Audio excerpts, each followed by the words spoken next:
Okay. Look at the camera. To Dr. Chilule, who I must say, under his tenure, seen a lot of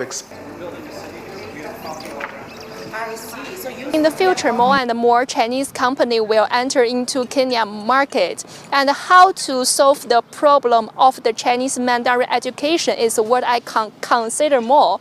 So I want to bring in the China Mandarin language class into Kenya market. I think we will bring in the China modern technology and the new manufacturing producing line into African market.